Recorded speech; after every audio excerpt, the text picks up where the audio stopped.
नमस्कार. मी आज दुपारी दशावतार हा मराठी चित्रपट पाहून आलोय. तर या चित्रपटाविषयी मी थोडक्यात म्हणजे 3 ते 4 मिनिटांमध्ये, मी जास्त वेळ नाही घेणार, 3 ते 4 मिनिटांमध्ये माझं वैयक्तिक मत तुमच्यासमोर ठेवेन.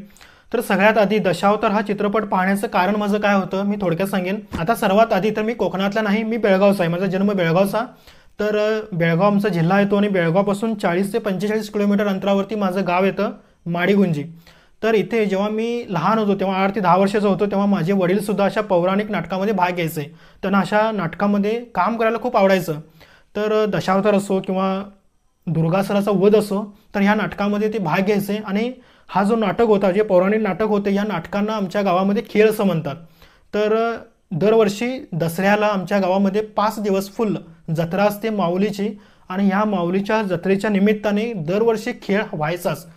पण आता जवळजवळ 14-15 वर्षे झाली असणार, हे खेळ नावाचा जो हा प्रकार आहे तो पूर्णपणे बंद झाला आहे. कारण आजकाल ऑर्केस्ट्रा म्हणा, डान्स म्हणा किंवा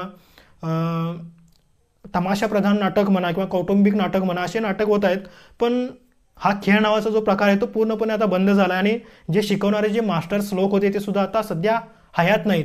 तर तेव्हा 8 ते 10 वर्षाचा मी जेव्हा होतो, तेव्हा माझे वडील सुद्धा त्या नाटकामध्ये काम करायचे, त्या खेळामध्ये काम करायचे. तेव्हा मी माझ्या डोळ्यांनी माझ्या वडिलांना पाहिलं होतं त्यावेळेला काम करताना. वेगवेगळ्या पात्रांमध्ये म्हणजे वेगवेगळे पात्र त्यांनी साकारली होती. तर त्या निमित्तानेच मी हा चित्रपट पाहायला गेलो. थोडासा मी रिलेट करतो त्या चित्रपटाशी किंवा या पौराणिक नाटकाशी, कारण माझे वडील हिरिरीने भाग घ्यायचे, दरवर्षी त्याच्यामध्ये काम करायचे. तर जेव्हा हा चित्रपट मी थिएटरमध्ये पडद्यावरती पाहत होतो, तेव्हा मी माझ्या वडिलांना खूप मिस केलं.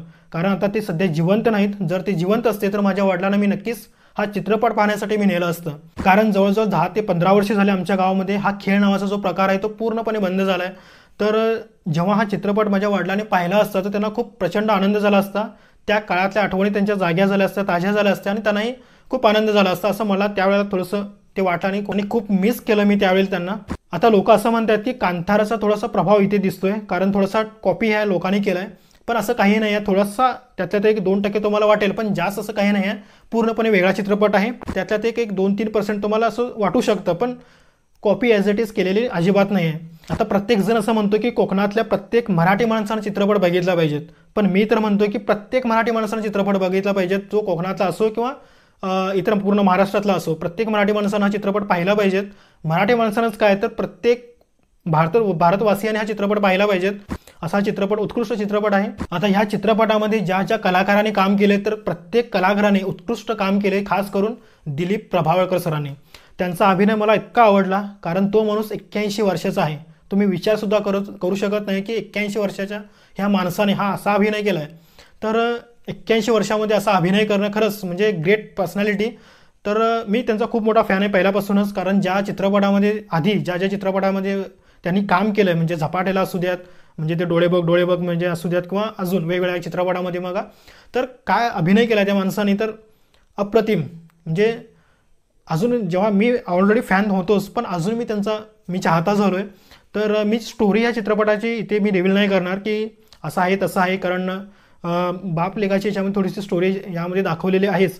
तर तुमच्या मनामध्ये सुद्धा सस्पेन्स असला पाहिजे, त्यासाठी मी स्टोरी नाही सांगणार. नक्कीच तुम्ही चित्रपट तुमच्या संपूर्ण फॅमिलीसोबत जाऊन थिएटरमध्ये बघा आणि एन्जॉय करा. आता या चित्रपटाविषयी मी एवढंच म्हणेन की हा चित्रपट उत्कृष्ट आणि उत्कृष्ट आहे. आणि रेटिंग म्हणाल तर 5 पैकी 5 मी नक्कीच देईन.